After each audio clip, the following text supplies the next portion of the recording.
ونصلي على رسوله الكريم أما بعد فأعوذ بالله من الشيطان الرجيم بسم الله الرحمن الرحيم قال الله تعالى في كلامه الكثير أحل الله البيع وحرم الربا إلى آخره وقال رسول الله صلى الله عليه وسلم الطلب الحلال فريضة بعد الفريضة رواه البيهقي أو كما قال عليه الصلاة والسلام. As a father, as a teacher, as a lawgiver, as a lawgiver, as a greatest evil leader, as a reformer of the society, Muhammad is the superman of the world. দক্ষিণবঙ্গের ঐতিহ্যবাহী দিনী শিক্ষা নিকেতন আল জামিয়া ইজাজিয়া দারুল পাঠাগা হুসাইয়া দারুল থেকে আয়োজিত অধ্যকারে নবী সাল্লাল্লাহু আলাইহি ওয়াসাল্লাম অনুষ্ঠানকে মঞ্চ উপবিষ্ট সম্মানিত বিচারক মণ্ডলী এবং আল্লাহর অত্যন্ত অঞ্চল থেকে আগত একসাথে এলোমেলো সাধু হয়েছে সকলকে মুবারকবাদ জানিয়ে শুরু করছি আমাদের বিস্তারিত বিষয় প্রফেটিক ইকোনমি বা মুহাম্মদ সাল্লাল্লাহু আলাইহি ওয়াসাল্লামের অর্থনীতির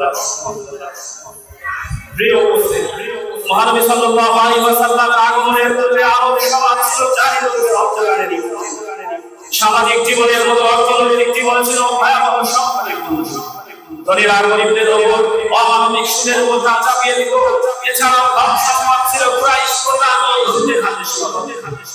ওজনে কম দেওয়া বন্ধের ভেজাল মেশানো এই সব ছিল সাধারণ ব্যাপার না। এই অবমাননা সমাজে মহানবী সাল্লাল্লাহু আলাইহি ওয়াসাল্লাম এসে ন্যায় ভিত্তিক মানবিক অধিকারী এমন এক অর্থনৈতিক ব্যবস্থা প্রণয়ন করেন যা মানুষের জীবনে ন্যায় ভারসাম্য শান্তি প্রতিষ্ঠা করে। ডিয়ার অডিয়েন্স, মানব জীবনে অর্থনীতি একটি গুরুত্বপূর্ণ চ্যালেঞ্জের বিষয়। অর্থ ছাড়া জীবন চলে না। আর অর্থের মাধ্যমে পৃথিবী উন্নতির শিখরে উঠতে পারে, কিন্তু মানবরা নেমে গেছে একেবারে পড়ার উপরে। অর্থাৎ কাল হলো আজকে অর্থনীতি বানা হয়েছে সেলফ ইন্টারেস্ট আর সুদের উপর।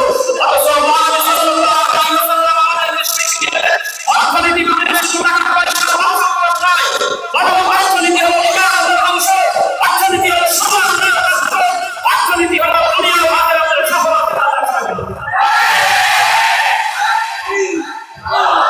একটি কথা আছে, ইনসানিয়াত কে বানায়ে মাশিয়াত সিরফ জুলুম হয়, মানবিকতা ছাড়া অর্থনীতি হলো জুলুম।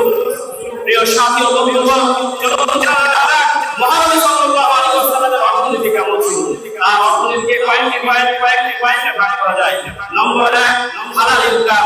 আল্লাহ তাআলা বলেছেন আল্লাহু হালাল ফারিদুন কাআবাল ফারিদা, হালাল ইনকাম কামাইরা প্রতিভাবে ফরজ হবে। নম্বর 2, ফেয়ার ডিস্ট্রিবিউশন বা সেটেলমেন্ট। আল্লাহ কোরআন বলছে তুসমি আমওয়ালিহিম সাদাকাতান তাহিরুহুম ওয়া তুযাক্কিহিম বিহা।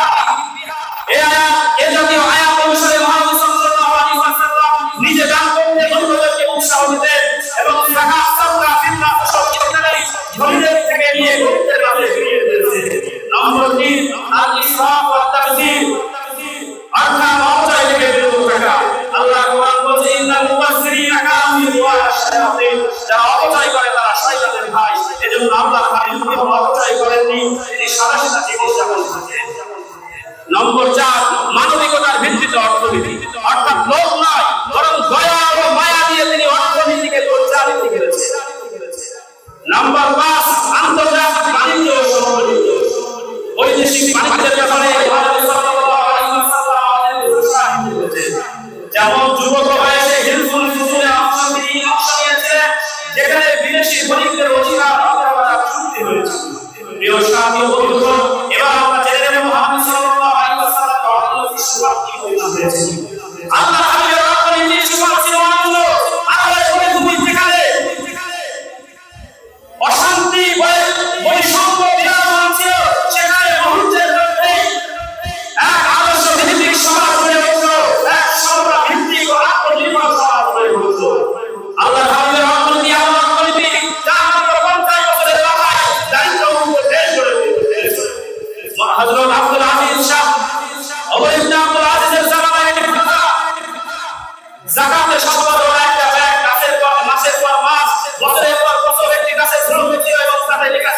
ইতিহাসের সম্পর্কে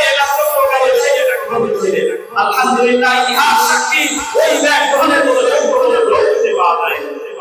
কিন্তু প্রিয় সাথী ও